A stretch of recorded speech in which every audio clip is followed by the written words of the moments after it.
meie ees Kairi Õigemeel, aga nüüd me tegelikult teeme ära ühe sellise väga huvitava asja, nimelt on üks lugu tegelikult kogumas väga suuri tuure. Selleks on üks lätlane, Rainis Leikis, ning loomulikult ma jooksen. Ning muide, ütlen selle ära, Rainis Leikis isiklikult palus ma täna õhtul seda lugu siin mängida ja me filmime seda loo mängimist ja ta vaatab seda kodust ja võib-olla läheb isegi Läti televisiooni see antud video. Seega me peame tõestama lätlastele, et eestlased oskavad panna pidu. Ühesõnaga, järgmise loo ajal ma tahan näha seda, et kõik te panete täiega möllu.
10 hakkab vaikselt lõpule lähemale saama, siis on meil kohustus mängida natukene ka sellist mõnusat suvist muusikat.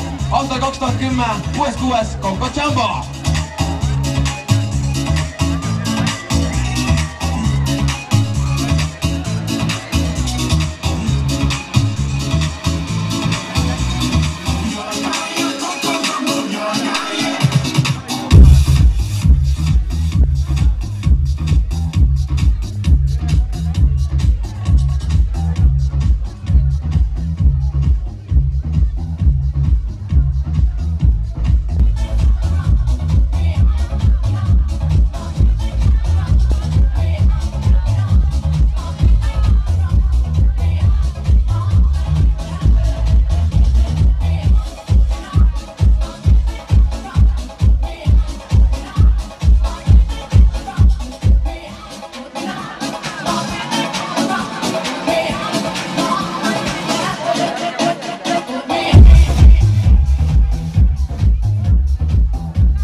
Väga hea rahvas. Te meeldite mulle väga. Minu järgmine lugu on üks minu uuemaid lugusid ja see kannab nime Igatsus.